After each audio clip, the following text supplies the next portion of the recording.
Maksudnya di sini orang dewasa paling tertarik untuk mempelajari. Baik, Assalamualaikum warahmatullahi wabarakatuh. Ibu-ibu semua, bagaimana kabarnya hari ini? Waalaikumsalam warahmatullahi wabarakatuh. Alhamdulillah sehat Ibu. Alhamdulillah ya.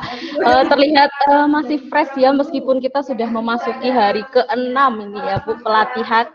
Tapi semakin hari sepertinya wajahnya semakin ceria. Betul Bu, masih semangat ya Bu? Semangat. Alhamdulillah. Semakin cantik. Semoga semangatnya ini terus berkobar-kobar sampai hari ke-10 nanti ya Bu ya. Oke Bu, karena sekarang sudah menunjukkan waktunya kita sesi sinkronus, jadi sekarang kita mulai saja. Sebelum kita mulai, saya boleh minta tolong siapa yang kemarin bertugas memimpin doa? Saya Bu Hartini. Oh iya, ada Bu Jun. Monggo Bu Jun, silakan dipimpin doa. Terima kasih Bu Hartini atas waktunya. Sebelum kita mulai berdoa, mari kita berdoa. Yang bisa saya sampaikan, mungkin bisa mulai. Nanti setelah ini, mari kita Alhamdulillah.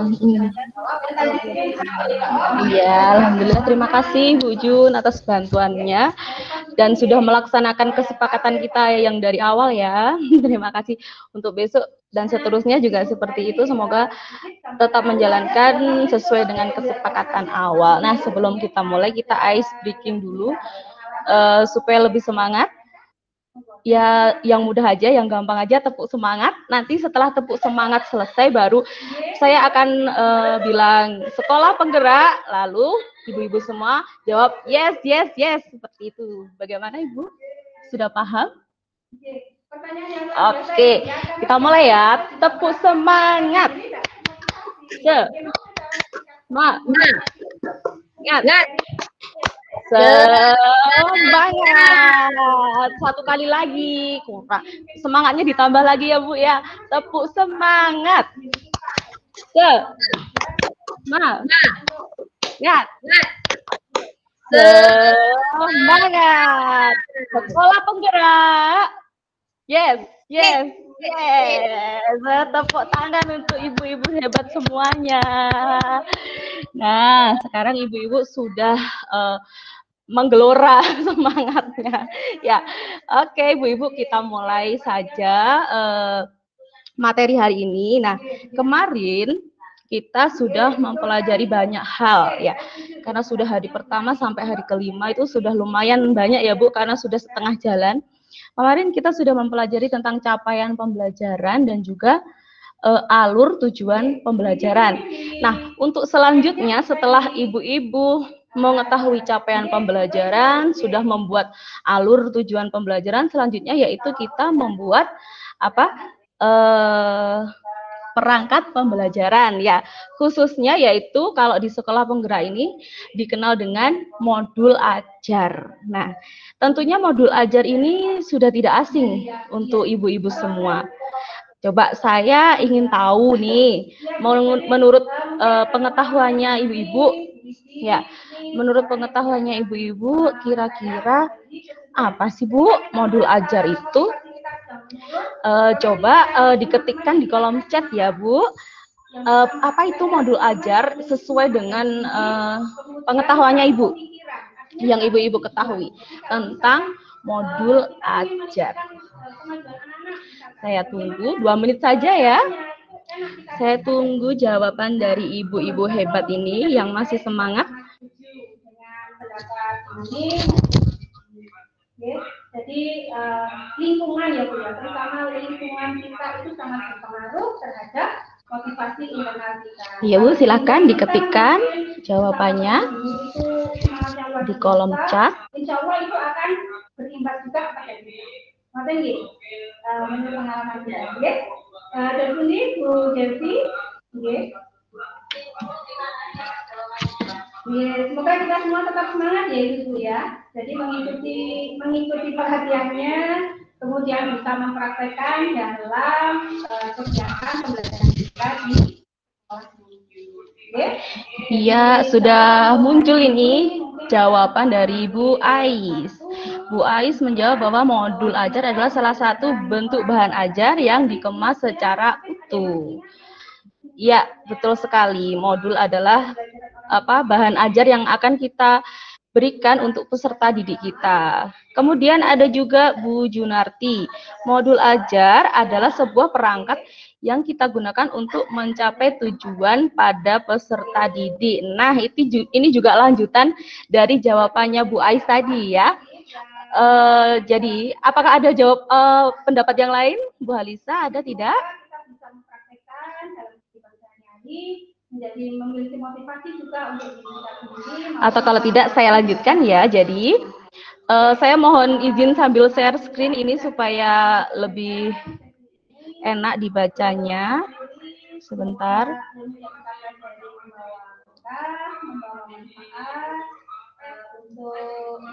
Jadi jawaban Bu Ais dan juga Bu Jun tadi sudah sangat betul. Bahwa apa yang disebut dengan modul ajar. Modul ajar adalah sejumlah alat atau sarana media, metode, petunjuk, dan pedoman yang dirancang secara sistematis dan menarik.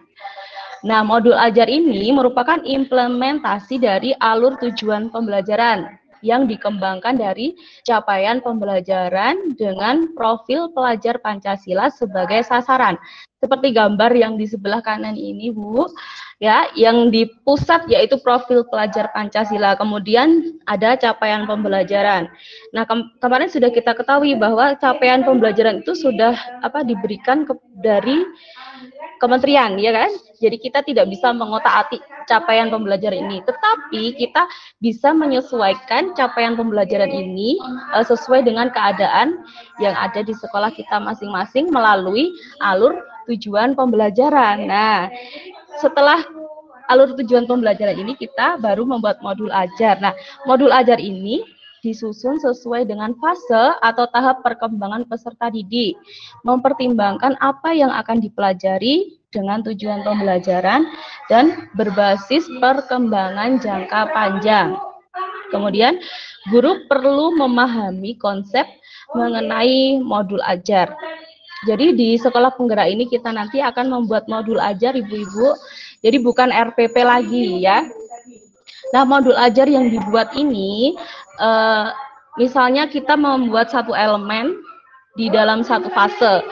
Nah, itu kita tidak harus tujuan pembelajaran itu tidak harus satu modul ini tidak harus dibuat dengan satu tujuan pembelajaran yang banyak itu. Ya, bisa dipecah-pecah sesuai dengan kebutuhan. Ya. Atau kalau bisa Ibu membuat satu tujuan pembelajaran dalam satu modul itu juga lebih baik, lebih meringkas waktu kita. Nah, untuk komponen-komponen modul ajar apa saja? Nah, ini adalah komponen-komponen modul ajar. Di sini guru dalam satuan pendidikan diberi kebebasan untuk mengembangkan modul ajar sesuai dengan konteks lingkungan dan kebutuhan belajar peserta didik. Jadi, modul ajar antara sekolah yang satu dan sekolah lain itu tidak sama.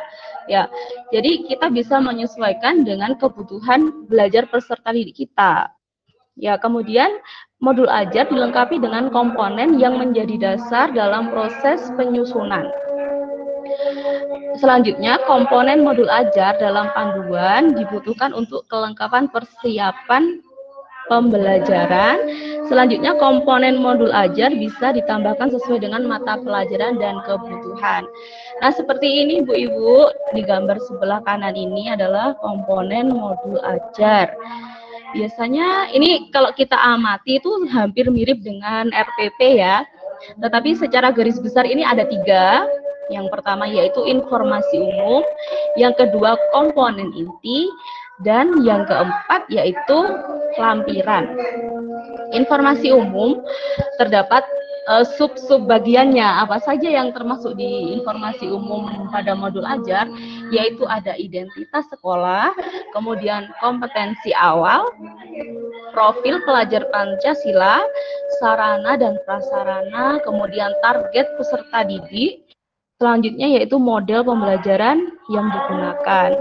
Untuk komponen intinya yaitu ada tujuan pembelajaran, ada pemahaman bermakna, ada pertanyaan pemantik, terus ada persiapan pembelajaran, kegiatan pembelajaran, asesmen, pengayaan dan remedial, kemudian refleksi peserta didik dan guru.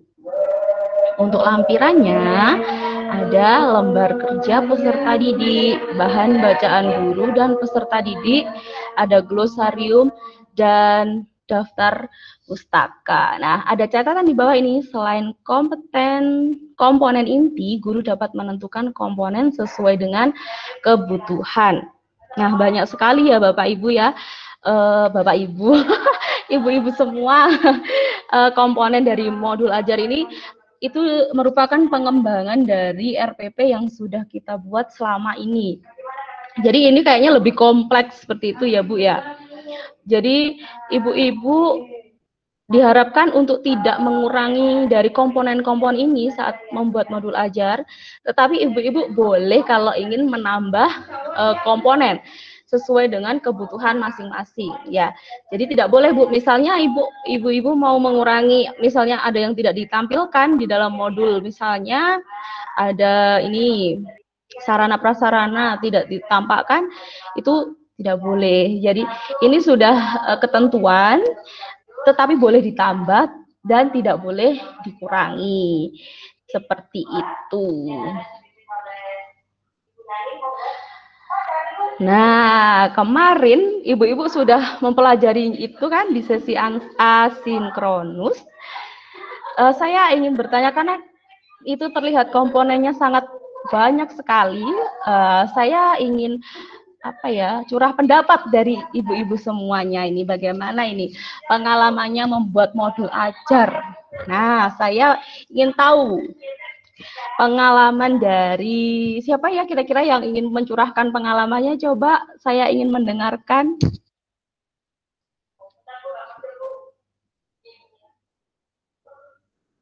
Pengalaman saat menyusun modul ajar kemarin, pasti ibu-ibu semua begadang ya, karena ini komponennya sangat kompleks, sangat banyak sekali. Saya yakin semuanya begadang. Ada yang ingin mencurahkan curhat-curhat? Boleh, silakan Bu Halisa. Ya, Bu, mau curhat sedikit? Ya boleh Bu. Sejauh ini saya masih sangat merasa kebingungan. Ya. Jadi untuk menyelesaikan tugas, biasanya saya masih lihat panduan di LMS. Itu yang saya lakukan setiap hari, Bu. Karena sampai sekarang saya masih bingung karena belum paham betul dengan IT. Jadi seperti itu yang buat saya bingung. Mungkin itu, Bu. Iya Bu Halisa, terima kasih. Iya memang ibu-ibu semuanya di sekolah penggerak ini memang menuntut kita untuk melek IT ya. Jadi nggak apa-apa terlambat daripada tidak sama sekali. Jadi ya dengan adanya ini, jadi saya akan terus berusaha belajar. Iya. Sudah mulai dikatakan 70% lah. Iya, bagus Bu. Bisa. Hebat Bu. Ya. Awalnya hanya bisa karena saya kan tinggalnya di kepulauan, terus di pesisir gitu ya Bu ya. Jadi tidak menggunakan Google Meet, nggak seperti itu. Jadi saya kebanyakan luring sama lewat WA, itu aja. Oh gitu, iya. Itu pun sudah masuk teknologi loh Bu. Iya. Teknologi yang saya tekuni selama ini itu hanya di lewat WA itu aja Bu. Iya Bu. Jadi seperti itu. Mohon maaf kalau masih kebingungan ya Bu ya. Oh iya, tidak apa-apa Ibu. Bu. Nanti kalau masih bingung bisa bertanya langsung dengan saya atau dengan teman-teman yang lainnya. Kami siap membantu kok Bu. Kita harus maju bersama-sama demi sekolah penggerak ya Bu ya. Oke, apakah ada yang mau curhat lagi tentang pembuatan modul ajar yang kemarin yang dilakukan? Iya Bu, Bu Junarti, silakan Bu. Ya. Setelah saya mengikuti pelatihan ini, sekolah penggerak, ternyata itu ya mungkin karena saya belum begitu paham atau bagaimana ya, saya kira pembuatan RPP itu lebih mudah dari kurikulum sebelumnya. Jadi saat membuat modul ajar dengan menggunakan beberapa komponen tadi, itu saya merasa membutuhkan waktu yang lebih lama, karena di situ harus lengkap komponennya. Nah, seandainya yang saya tanyakan bagaimana ya kalau bisa enggak ada komponen yang dikurangi supaya kita itu lebih mudah gitu. Karena sangat lama sekali membuat modul ajar ini yang baru. Iya Bu Ju, terima kasih curhatnya. Ya itu memang yang dirasakan semua peserta ya sepertinya ya. Karena memang komponen yang ada dalam modul ajar itu sangat kompleks karena merupakan pengembangan dari RPP itu. Dan itu tidak boleh dirubah sama sekali Bu. Ya, jadi mohon maaf ini Bu Jun, kita harus pusing-pusing ria untuk membuat komponen. Iya, membuat harus karena kalau karena ini kan merupakan perubahan baru ya, kita harus karena ini mungkin baru bagi kita, jadi kita merasa masih ya bingung, pusing dan lain sebagainya. Seperti dulu juga mungkin kalau kita mendapat ilmu tentang RPP awal-awal itu pasti juga pusing juga, tapi lama-kelamaan setelah kita jalani semakin terbiasa, semakin ahli, kita canggih nanti Bu. Ya, jadi itu Bu, untuk komponennya tidak bisa dikurangi. Tapi kalau Ibu ingin menambah komponen, itu malah diperbolehkan seperti itu. Tapi nggak usah ditambah ya Bu ya, karena sudah banyak. Iya, terima kasih Bu. Baiklah Ibu-ibu, alhamdulillah ini sudah banyak sekali yang kita pelajari hari ini tentang modul ajar. Nah, dari pelajaran kita dari awal sampai sekarang ini, apakah ada yang bisa menyimpulkan, memberi kesimpulan tentang materi apa yang kita dapat hari ini? Saya coba Bu Dini. Oh iya, Bu Ais, silakan Bu Ais. Jadi sepemahaman saya tadi yang sudah dijelaskan sama Bu Dini, itu modul ajar itu berarti dibuatnya secara sistematis gitu. Dikemasnya itu lebih komprehensif, lebih menarik, dan memiliki metode. Nah, selain itu ada evaluasi dan untuk mencapai tujuan itu untuk mencapai tujuan dan kompetensi yang ingin dicapai. Seperti itu Bu Hartini.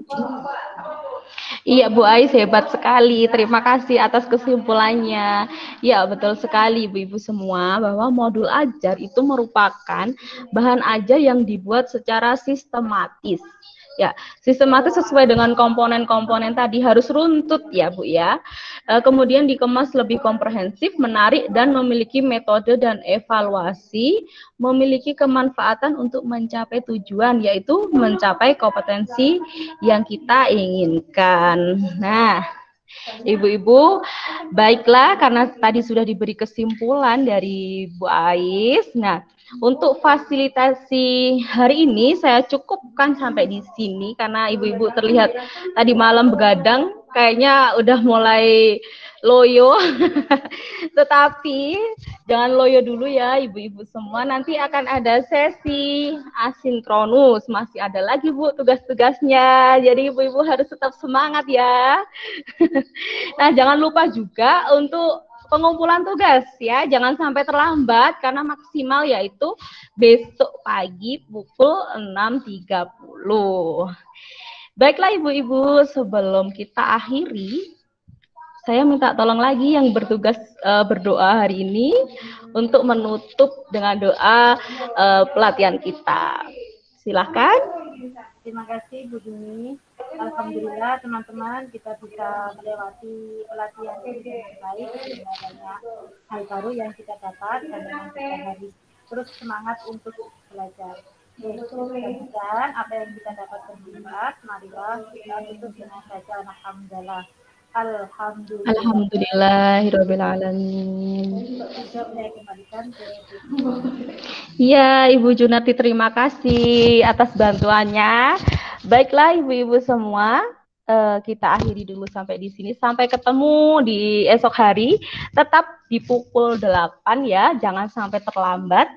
Ibu-ibu tetap semangat. Salam sehat dari saya. Semangat terus. Wassalamualaikum warahmatullahi wabarakatuh. Waalaikumsalam warahmatullahi wabarakatuh.